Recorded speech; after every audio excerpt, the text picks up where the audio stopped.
Xin chào cô chú bác anh chị và các bạn. Trong phần chia sẻ cuộc sống Canada hôm nay thì mình sẽ chia sẻ một cái món ở quê mình, đó là quê Tân Châu An Giang. Món này là món bún cá. Món bún cá này thì ăn với lại rau sống, bao gồm có bắp chuối, rau muống bào, hẹ, rau cuốn dũi, giá và rau kinh giới. Và tùy theo các loại rau nào các bạn thích thì các bạn có thể cộng thêm nha. Các bạn nhìn đây, đây là bắp chuối của mình mua ở Canada đây. Rất là ngon, là mình bào ra sẵn nè. Với một dĩa rau tuyệt vời như thế này thì làm cho mình rất là thèm. Bây giờ mình phải nấu bún cá thôi. Các bạn theo mình nấu bún cá nha. Để nấu bún cá này thì một nguyên liệu chính không thể thiếu đó là cá nha các bạn. Đây mình xài cá ba sa. Mình sẽ cho các bạn xem cái loại cá mà mình mua. Đây là cá ba sa mình mua trong Costco. Cá ba sa trong Costco nó chỉ có một cái luồng lưng ở trên thôi, thành ra cái cá nó dai lắm các bạn. Nếu các bạn không thích cá ba sa thì có thể nấu tilapia. Đây là tilapia mình mua trong Costco. Loại cá này mình về mình xả đá ra là mình ướp là làm rất là nhanh. Và bún đây là loại bún mà mình xài. Hôm nay mình xài 2 gói. Bún này khi mình mở nước sôi lên, mình thả vô khoảng 7 phút là bún đã chín rồi. Nấu rất là nhanh. Về phần ướp cá thì mình có muối, nước mắm, đường, tỏi, sả. Về phần súp thì hôm nay mình xài súp gà hộp. Nếu các bạn có súp gà tự nấu bằng xương thì mình nấu nha các bạn. Tổng cộng phần súp gà này á, ở đây mình xài 3 hộp súp gà và mình xài thêm 2,5 lít nước nữa. Muối để nêm ha. Và cái phần này mình để có mùi á, là mình mùi thơm á, là mình làm thêm khô mực, tôm khô, sả cộng, nước mắm, đường và mắm ruốc, hành tây. Một phần nguyên liệu không thể thiếu nữa trong đây đó, rất là quan trọng, đó là ngải bún nha các bạn. Ngải bún này mình mua ở chợ Tàu. Và nghệ tươi. Nếu các bạn không có nghệ tươi thì mình xài nghệ bột. Và bây giờ mình bắt đầu nấu bún cá nha các bạn. Bây giờ là phần ướp cá. Đây là cá ba sa 3 pound. Mình sẽ cắt ra miếng vừa ăn nha các bạn.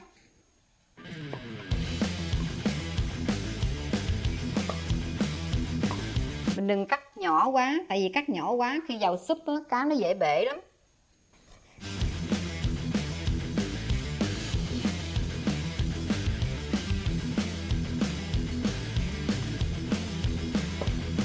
Ở Việt Nam thì người ta nấu, người ta xài cá lóc, người ta luộc xong người ta rẽ xương ra. Nhưng mình ở đây mình không có cá lóc, mà mình có những cái loại cá này. Nhưng mà mình muốn cho cái miếng cá nó to hơn đó, thì mình không có luộc như ở Việt Nam, mà mình ướp xong rồi mình chiên sơ để cho cái miếng cá nó có độ dai hơn, để không có bị bể trong súp á. Về phần ướp cá thì mình sẽ xài ngải bún và nghệ mình xay ra để mình lấy cái chút mình ướp cá nha các bạn. Ở đây mình xài ngải bún khoảng 30 gram thôi. Và nghệ tươi. Nếu không có nghệ tươi thì mình sẽ xài nghệ khô. Thì mình sẽ cho nước vào. Cho khoảng bao nhiêu, ít hơn 1 cốc nước mình xay ha.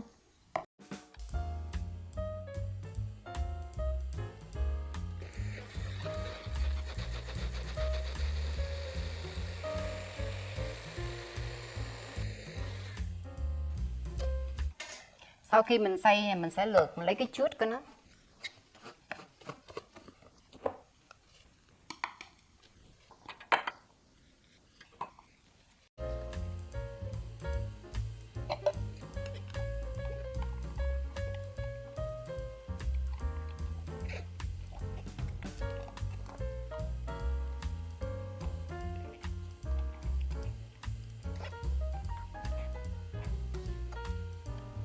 Đây là cái nước chút nghệ và ngải bún mình xay. Bây giờ mình cho vào cá để mình ướp. Mình sẽ xài cái phân nửa của nước chút này vào trong cá nha các bạn.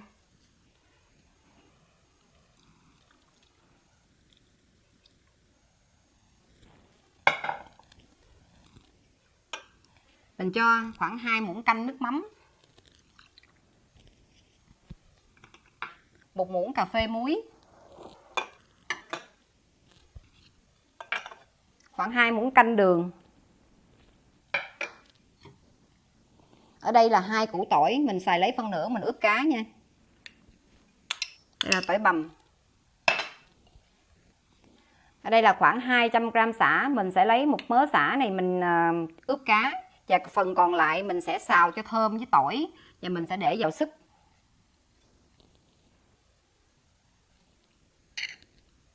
Mình thích ăn sả nhiều thành ra mình ướp sả nhiều, các bạn có thể làm ít sả hơn cũng được nha. Bây giờ là mình trộn lên. Cái phần cá này sau khi mình trộn lên mình để cho nó nghỉ khoảng 1 tiếng đến 2 tiếng đồng hồ. Có thể lâu hơn cũng được nếu các bạn có thời gian, để cho cá nó ngấm cái mùi, ngấm cái vị và ngấm cái đường nước mắm đó các bạn.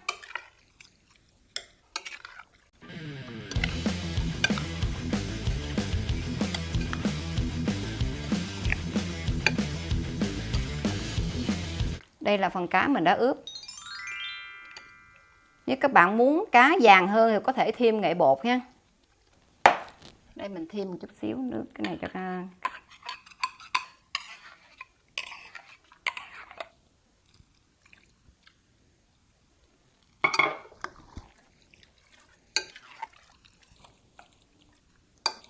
Ok, mình sẽ để cá cho nó nghỉ khoảng 1 tiếng đến 2 tiếng đồng hồ để cho nó thấm.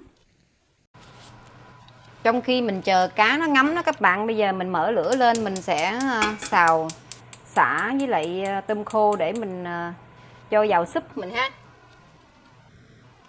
Bây giờ mình cho tí dầu.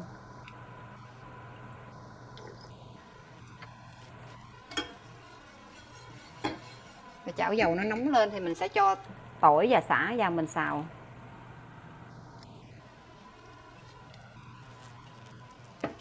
Mình nghĩ mình cho sả trước.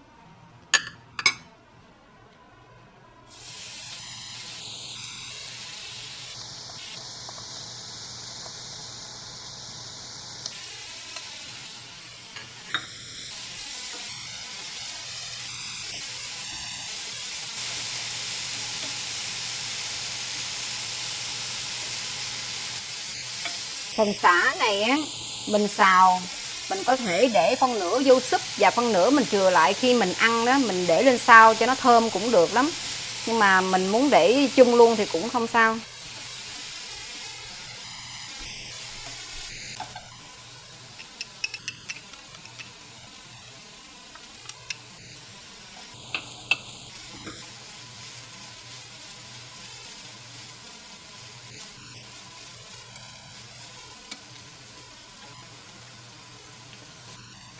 Mình thêm tí dầu cho nó vàng đẹp đó các bạn.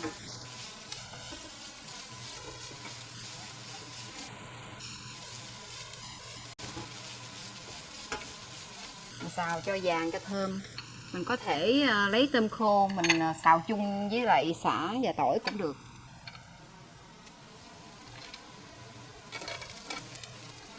Ở đây mình xài khoảng 50g đến 75g tôm khô nha các bạn.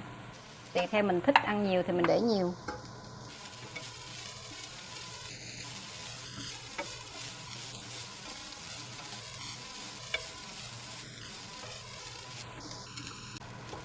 Sau khi mình đã xào tỏi, sả và tôm khô thì mình sẽ cho tất cả những dung lượng này vào trong nồi để mình nấu súp nha các bạn. Nhìn rất là ngon. Bây giờ mình cho vô trong nồi.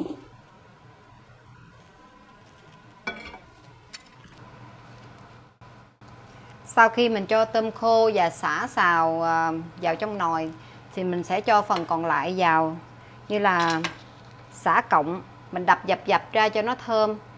Mình cho vào nồi và 2 củ hành tây, khoảng 100g đường phèn,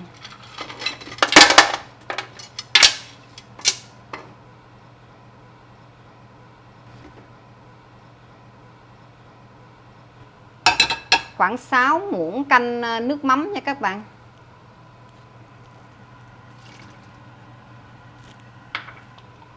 Khoảng 2 muỗng cà phê mắm ruốc.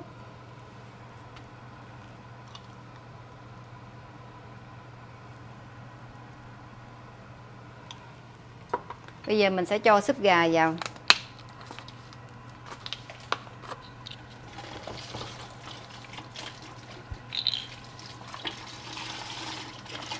Nếu các bạn có súp mà nấu từ xương thì mình xài súp xương nó sẽ ngọt ngon hơn nha các bạn.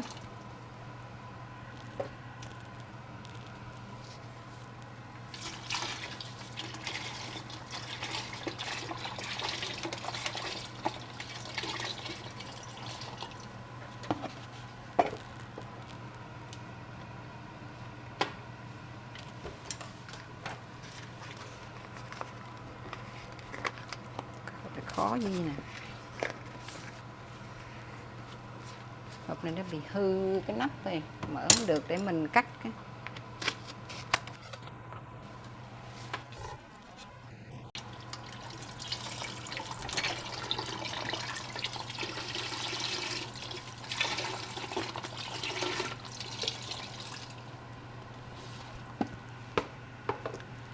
Sau đó mình cho thêm 2,5 lít nước vào.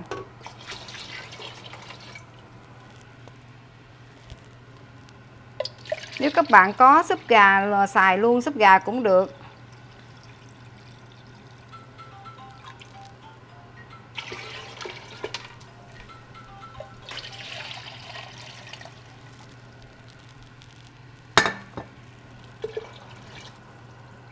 Ở đây là một muỗng cà phê muối mình cho vào luôn. Tất cả mình cho vào xong rồi mình nấu cho sôi lên để cho sả và hành nó ra nước ngọt đó các bạn.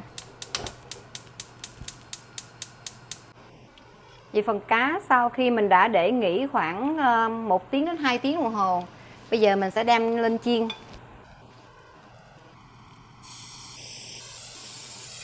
Cái lửa này mình để khoảng lửa medium thôi nha các bạn, đừng để cao quá nó sẽ bị khét cá, tại mình có ướp đường đó.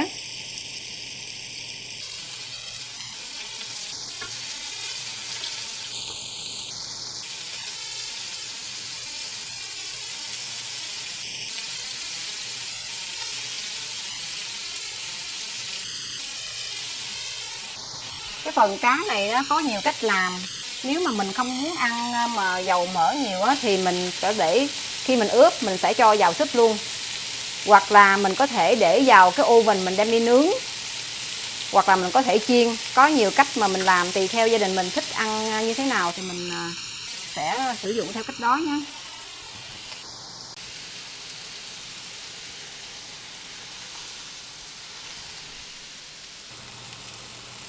Để cá có màu vàng đẹp như vậy mình chiên lửa medium low thôi các bạn. Đừng có chiên lửa cao quá, tại vì mình có ướp đường đó, nó sẽ khét cá, nó sẽ không ngon. Mình chiên cá cái màu gì chiên sơ thôi, như vậy thôi. Sau khi súp mình đã xong là mình chiên cá xong thì mình hai cái này mình bỏ vào chung nha các bạn.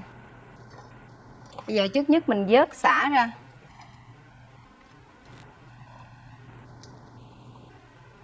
Cái phần súp này khi các bạn lúc đầu mà mình mở lửa cho nó sôi lên đó, sau đó là mình phải hạ lửa xuống để cho từ từ nó riu, nó ra cái mùi sả này nè. Nếu mình để lửa cao quá nó sẽ sắc nước của mình, làm nó bị mặn nha các bạn.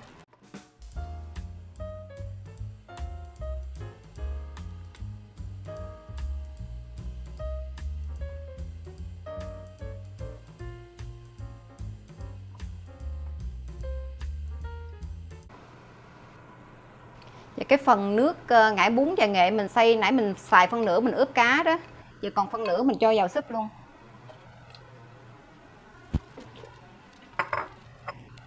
Bây giờ mình sẽ cho cá vào.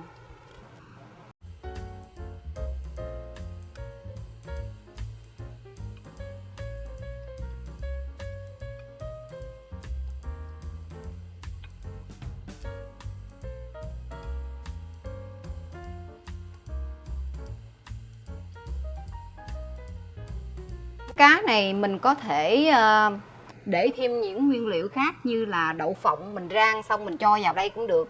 Ai thích ăn huyết thì cứ để huyết vào, tùy theo ý thích của mình. Và cái phần nước súp còn lại mà ở trong cái nước sốt còn lại trong cái cá mình ướp á, mình cho vào luôn.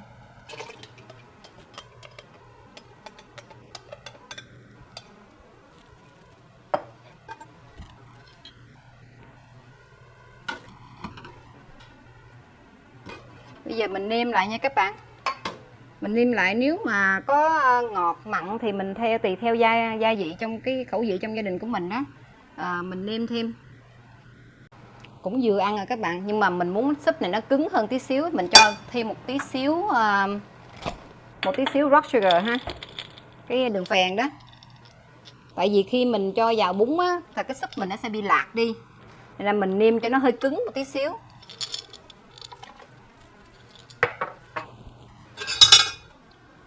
Mình sẽ nêm thêm một tí mắm ruốc.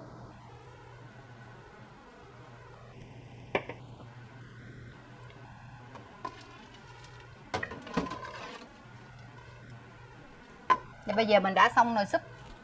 Bây giờ mình chan bún ăn thôi các bạn ơi. Bây giờ mình sẽ chan súp vào trong bún. Trong cái tô này mình có để bún, rau muống bào, bắp chuối, giá và hẹ. Bây giờ mình trụng bún nha các bạn. Mình sẽ múc một số cá, tôm khô. Bây giờ mình chan súp vào.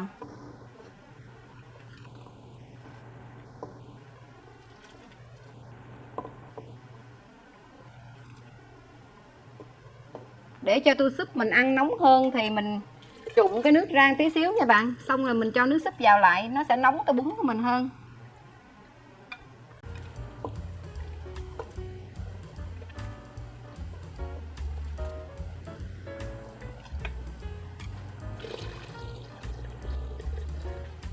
Đó, mình trụng 2 lần như vậy, xong rồi mình chan súp vô.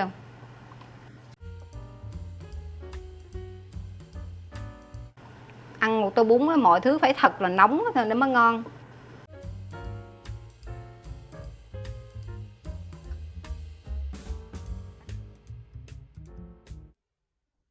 Tô bún mình đã trụng xong rồi các bạn. Bún này mình có thể ăn chung với lại nước mắm ớt. Còn phần đậu phộng rang, các bạn thích thì để, không thích cũng không sao nha. Nếu mình để đậu phộng rang vô thì nó thơm. Đây, mình đã chan nước mắm và để đậu phộng vô đây. Bây giờ mình thử nha các bạn. Đây là rau muống nè. Đây là bắp chuối nè. Giá và hẹ đây. Rất là ngon, rất là thơm. Thơm mùi nghệ, thơm mùi ngải bún đó các bạn. Ôi ơi, ăn một tô bún này đỡ nhớ quê hương. Nghe cái mùi rất là thèm, rất là thơm các bạn ơi. Giờ mình phải thử thôi.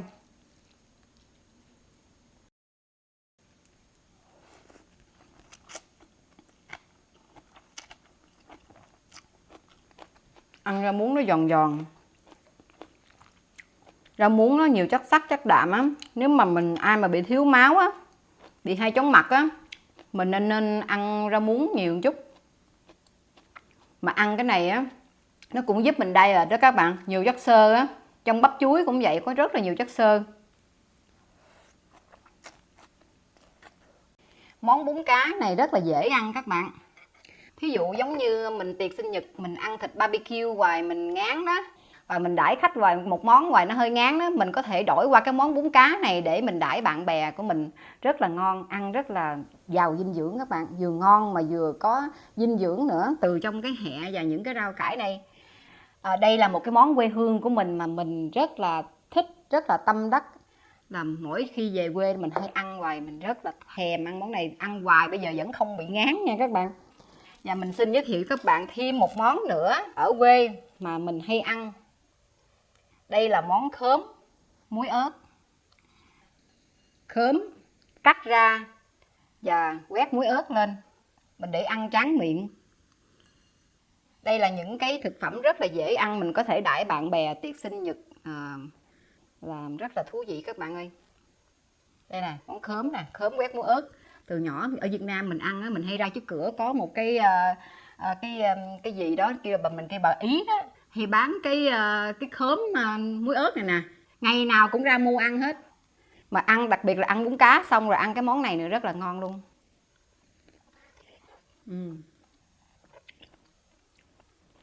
Khóm bên đây rất là ngọt ha các bạn.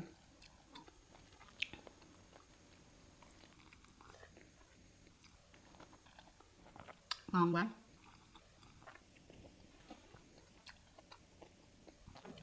Những món này mình đãi khách ăn chung với cái này nó rất là tuyệt vời các bạn ơi. Nếu các bạn thích phần chia sẻ món bún cá của mình hôm nay thì xin các bạn cho mình một nút like, share and subscribe để mình có động lực làm thêm next video nha các bạn. Và xin chào tạm biệt các bạn. Chúc mọi người một ngày hạnh phúc và vui vẻ. Bye bye.